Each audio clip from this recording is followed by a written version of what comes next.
Hello everyone, Andre here from SWL. Welcome to episode 14 of my series, the SWL DXing News Report. In this podcast, I talk about radio-related news, frequency changes, new stations, closures, and anything else that might interest DXers. The program is presented as a video podcast, so you can sit back and listen, or you can look at the visuals in the video. Last week's episode was somewhat of a downer. I reported on the HFCC schedules confirming that AWR will end all its shortwave broadcasts, except Guam. Here is their well-known sign-on message that was always comforting to hear as you were tuning the bands. Ici, Radio Mondiale Adventiste, la voix de l'espérance. Hier ist Adventist World Radio, die Stimme der Hoffnung. Questa è la Radio Mondiale Adventista, la voce della speranza.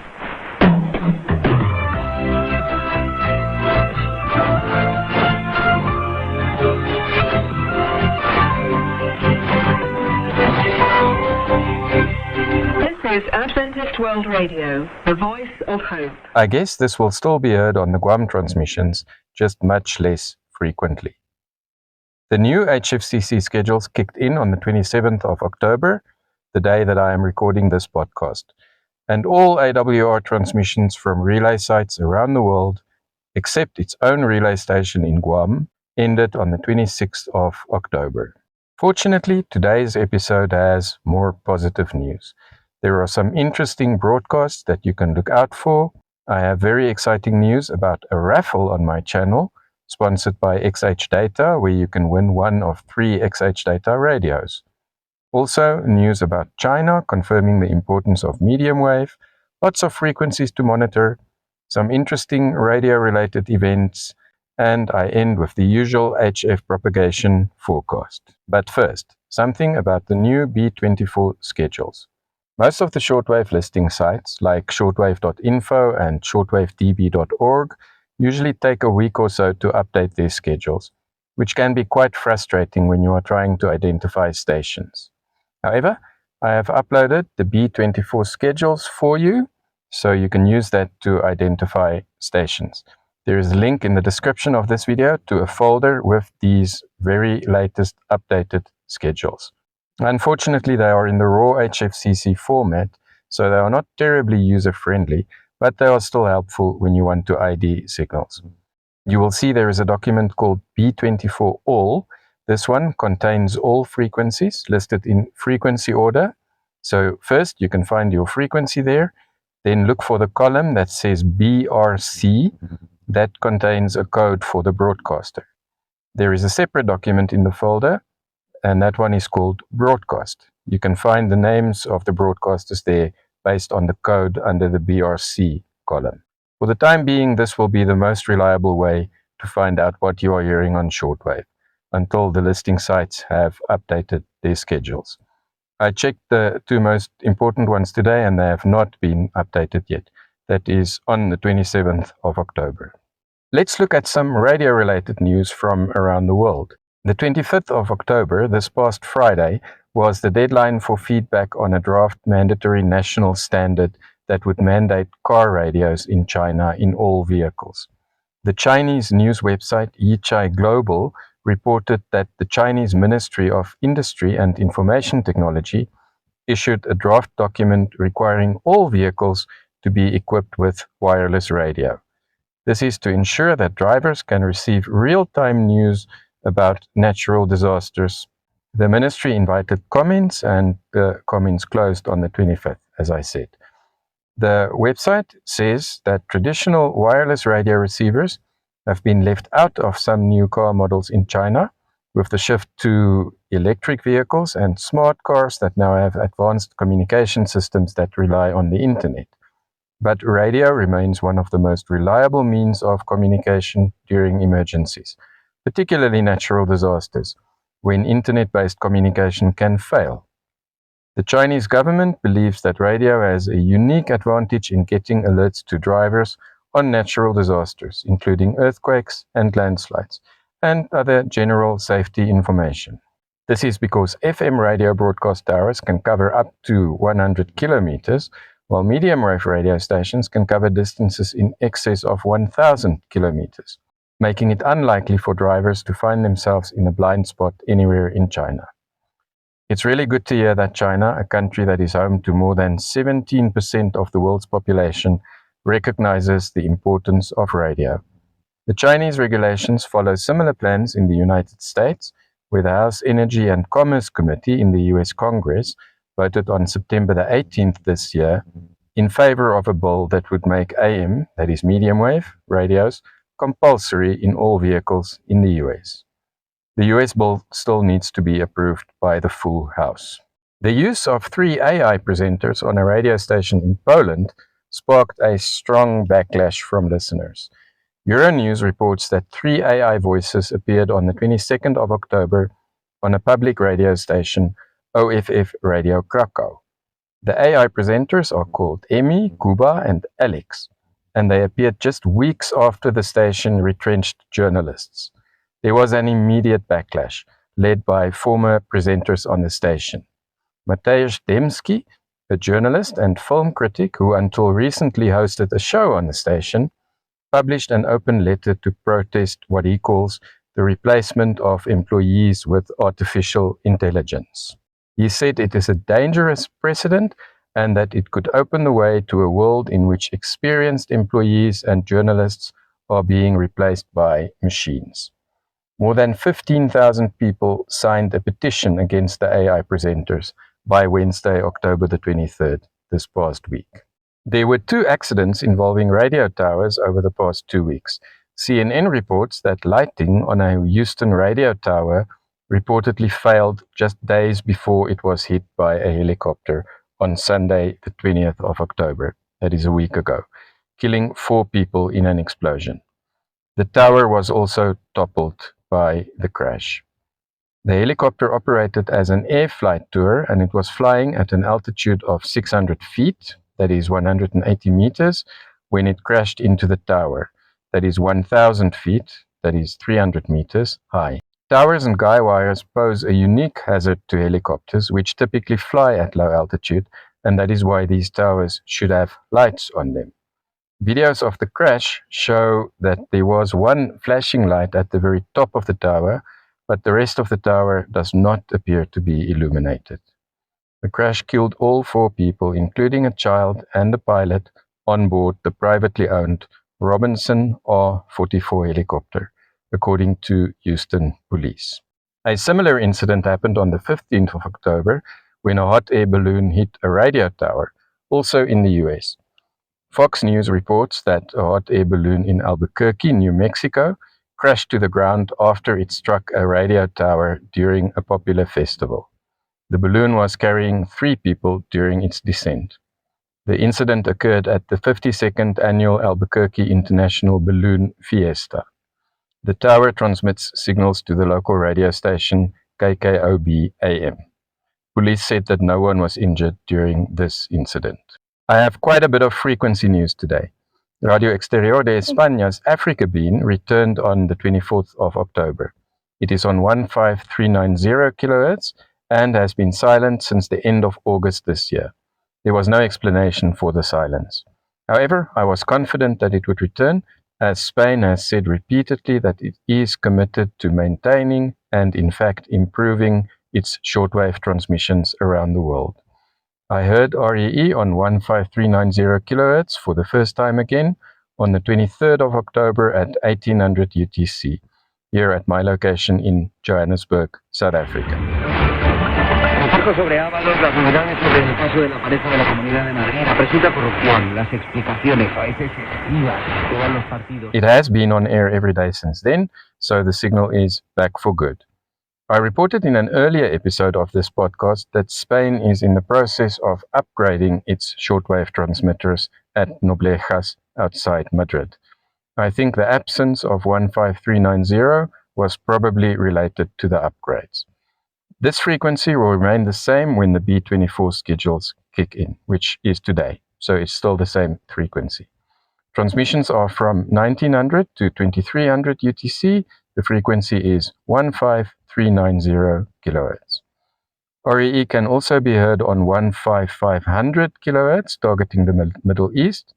This is from 1900 to 2300 UTC every day. On Saturdays and Sundays, this will be from 1500. This one before was 15520 kHz, so this one has changed. To South America, the frequency is 17715 from 1900 to 0400 UTC. On weekends, this will be from 1500. To North America, the frequencies are 9690 kHz and 17855 kHz from 2000 to 2400 UTC. On weekends, this one will start at 1600 UTC. These are hours and hours of radio on shortwave.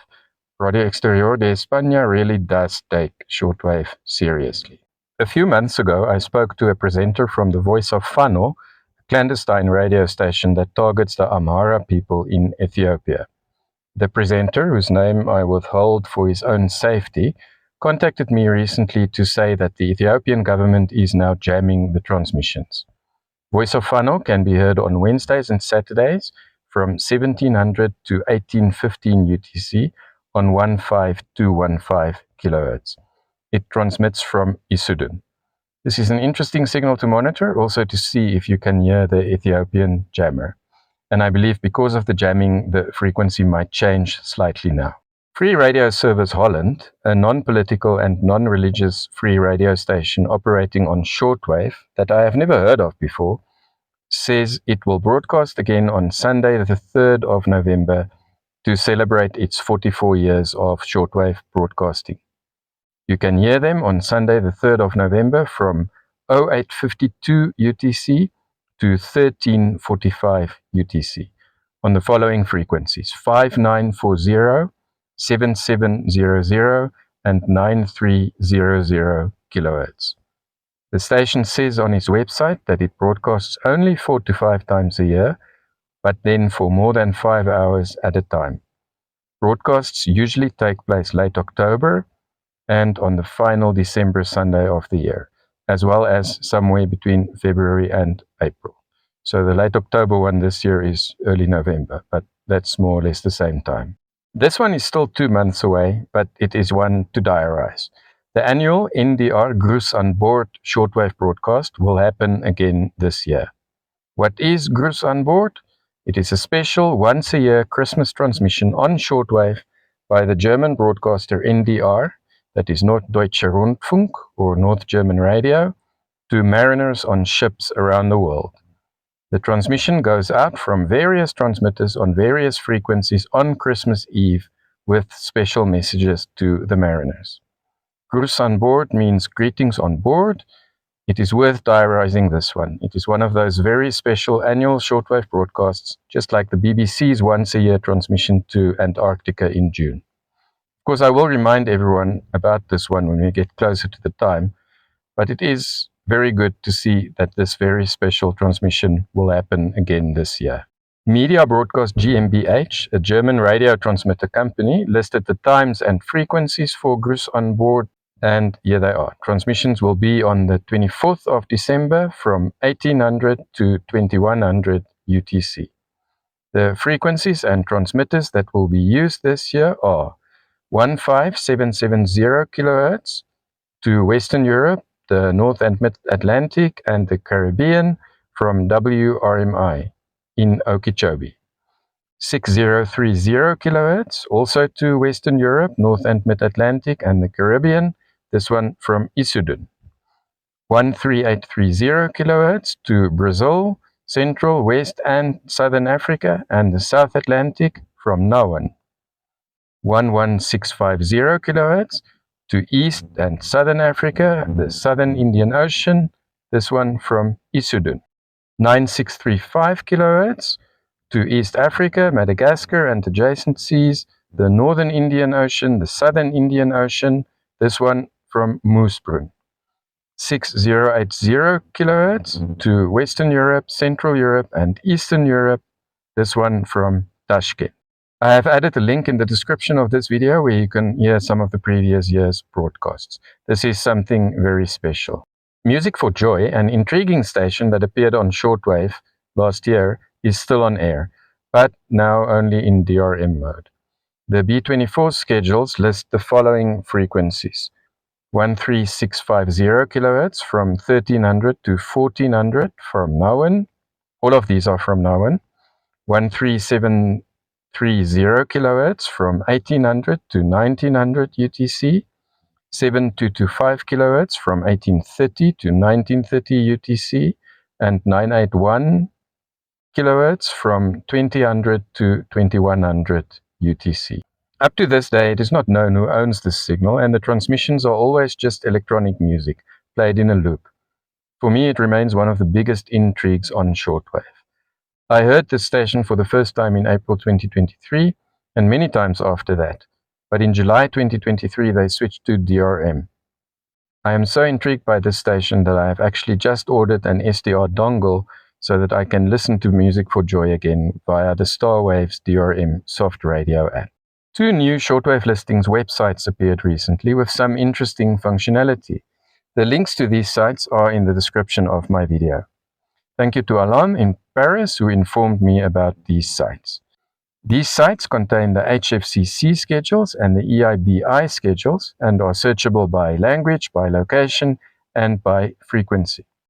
A very nice touch is a page with detailed propagation conditions specifically for shortwave. You need to click on the button that says Empfangsbedingungen, that means reception conditions.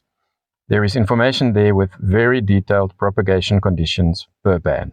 I have a reception report today from Alex in Lutsk, Ukraine. Alex also has a YouTube channel where he posts some very interesting catches. I am a subscriber on his channel. It is called OzDX. There is a link in the description of this video to his channel. Alex says he used the Chodosin DX286 and the antenna was a 10-meter wire. So Alex received Reach Beyond Australia on 15460 kHz from Kununurra at 1200 UTC on the 2nd of October. The SINPO code was 45444. China National Radio 1 on 11925 kHz from Lingxi. This was at 1300 UTC on the 8th of October. SINPO the same, 45444. China National Radio 2 on 11740 kHz, also Lingxi, 1300 UTC on the 7th of October. The SINPO was 45444. China National Radio 7 on 13770 kHz from Kashi. This was at 1200 UTC on the 4th of October. SINPO 45444. China National Radio 11 on 15570 kHz from Baoji at 1000 UTC on the 16th of October. This was in Tibetan language. SINPO was 25442. China National Radio 13 on 15390 kHz from Lingxi. This was at 1000 UTC on the 3rd of October. SINPO was 35443. This was in Uyghur. China National Radio 17 on 12055 kHz from Lingxi. This was at 1100 UTC on the 14th of October. SINPO 35443. This was in Kazakh language. Then CGTN radio on 13755 kHz from Kashi. This was at 1300 UTC on the 9th of October in English. SINPO 34443. He received Xinjiang radio and TV station on 13670 kHz from Urumqi at 1200 UTC on the 11th of October. SINPO of 35443 in Uyghur. He received Zhejiang radio and TV station on 7385 kHz from Lhasa on the 9th of October in English. SINPO 45444. He received KSDA from Guam on 15430 kHz at 1230 UTC on the 9th of October. SINPO was 35443. And KTWR from Guam on 15400 kHz at 1244 UTC on the 2nd of October. SINPO 35443. Akashvani on 15410 kHz from Bengaluru at 12:15 UTC on the 4th of October, SINPO of 35443. NHK World Radio on 17690 kHz from Yamata at 10:30 UTC on the 1st of October. This was in Russian, SINPO 45444. KBS World Radio on 9515 kHz from Kimjai at 1500 UTC on the 2nd of October. This was in English, SINPO 4s all the way. Voice of Korea on 13760 kHz from Kujang at 1300 UTC on the 11th of October, SINPO 33443. This was in English. Radio New Zealand Pacific on 13690 kHz from Rangitaiki at 1100 UTC on the 10th of October, SINPO 45444. This was in English. FEBC International from Bokawe in the Philippines on 12120 kHz at 12:15 UTC on the 8th of October, SINPO 4544. Radio Pilipinas on 15190 kHz from Tinang at 17:30 UTC on the 3rd of October with a SINPO of 35443.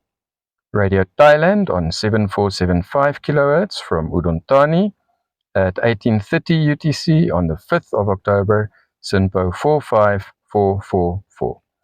Radio Taiwan International on 9405 kHz from Tam Sui at 1600 UTC on the 7th of October, SINPO 45444.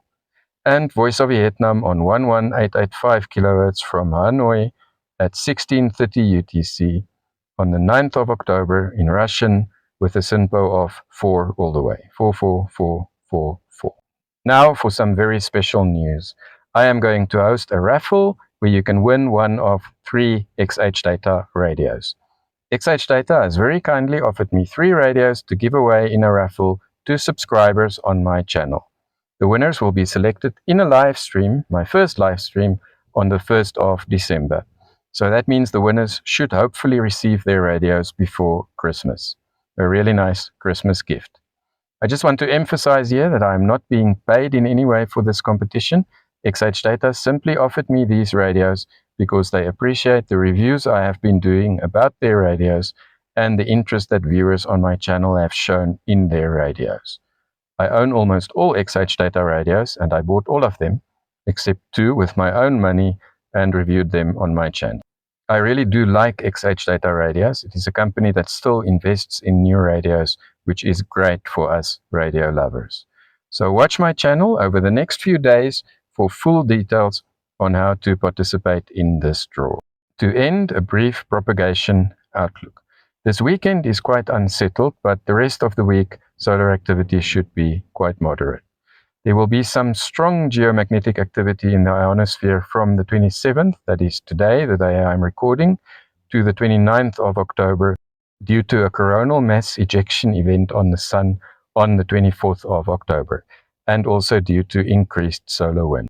There is a chance of a G1 solar storm on the 27th and a G2 solar storm on the 29th, when the effects of a CME from the 26th of October will be felt. Then there will be a reduction in geomagnetic activity from Tuesday the 29th for the rest of the week. The K-index is expected to jump to 5 on the 28th of October, that is Monday, but conditions will improve from about 2100 UTC on the 29th. Geomagnetic activity is then expected to be at low to moderate levels for the rest of this week into next weekend. So in plain English, this means we have some unstable days over this current weekend, Monday, Tuesday, with poor shortwave propagation, that is on 27, 28, and 29 October. Then there will be an improvement that should last until the coming weekend. There is a link in the description of this podcast to a website called Ham Radio for Non-Techies with clear and simple propagation charts that you can refer to for the latest HF propagation conditions on a daily basis, as these conditions can change quite suddenly. That's all for today then. Please send me your news items and reception reports so that I can share them here. If you would like to share reception reports, please tell me your location, the radio you used, the stations and frequencies you received, and please provide SINPO or SIO codes for the signals you received. You can contact me at andre9@duck.com. That is ANDRE with the number 9 at DUCK.com.